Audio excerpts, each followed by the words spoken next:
So do you think that life would be better if we knew the ending of how we were going to die? It's very hard to understand and to be able to go through life day by day, not knowing how tomorrow is going to go, not knowing how we are going to end up. We could die tomorrow. But what if we knew that God was writing our story? What if we truly embraced the fact that God is writing our story day by day? Then would we be more happy and secure in the fact that we know that the best storyteller is writing our story? So look, my girlfriend, when she reads books, she loves to read books. She will go to the ending of the book to see the end, and then she will decide from that if she wants to read it. She needs to know it's not a bad ending. She needs to know that it's not going to be terrible and make her be very upset at the ending before she dives into it. But there's some books that she'll go out there and read where she knows the author, she knows them so good that she just trusts that it is going to be a good book. And 99% of the time, it usually is if she likes them. So what if we took that same concept and we just applied it to God? What if we just applied it to the fact that God loves us so much? God knows what we need better than we could ever know, that he is going to lead us step by step, and we trust in his process. Because I think just a lot of the times we stress over every single day. We stress over where we're trying to go, where we want to go. And I think we're trying to think about all the variables. We're trying to think about every little thing. We're in the car. We're thinking about everything. We're like, oh my gosh, I gotta make sure that the temperature is right. I gotta make sure that the car has enough gas, all this stuff. And of course, that's important. But you can't know everything. You can't know exactly what you're going to need. And because of that, a lot of the times we miss out on the scenery. We miss out on looking out the window and being able to take in the things that are passing us by day. The beautiful trees that we're seeing outside, the beautiful cows that we might be passing on the road. It's just things every day that we might be missing if we're trying to take control of every little variable of our lives. Like even for myself, a lot of the times I was trying to do that. A lot of the times when I was first getting closer to my faith and coming closer to God, I didn't know for sure where I was going. I didn't know for sure if I was going to get to a good place. So I would pray these prayers and I would ask God for guidance, ask him to teach me and lead me.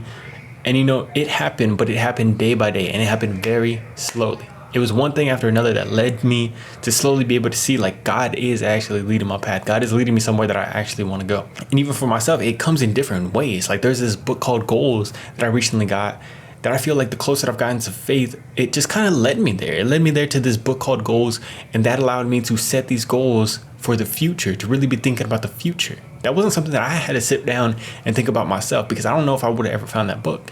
But it was just something that was heavenly sent to me, and I was led to be able to go find that. For myself, YouTube wasn't something that I ever thought I would be doing. It was never something that was on my plan. I never thought that I would be doing what I'm doing with YouTube. Even when I first started YouTube, this is a complete derail from where I thought I was going to be going. And I could have never expected to be doing this.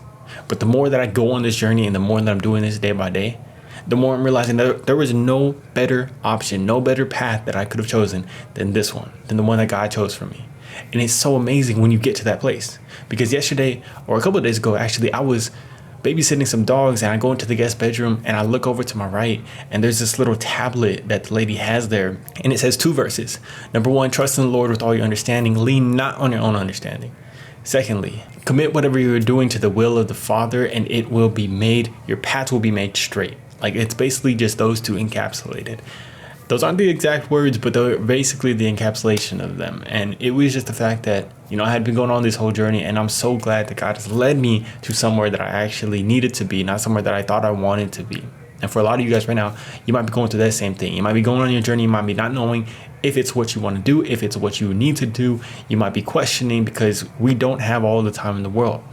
But I believe that if you start to encapsulate God and encapsulate everything you're doing into the will of the Father, which is basically just asking yourself, would God want me to do this? Would God want me to do whatever I'm going here? How can I wrap myself into God's will through what I'm doing? How can I glorify God through what I'm doing? And I believe if you continue to do that, then God's going to lead you where you need to be. And you don't have to worry about it every day.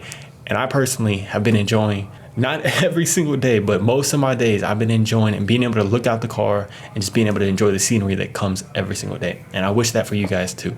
Hope you're doing amazing today. Hope you're able to do something good for the Father today. Do something good for God's will. Hope you're able to enjoy the scenery today. Have an amazing day. Be able to look out and really be able to appreciate this day. I love you guys. Hope you have an amazing day, week. Peace.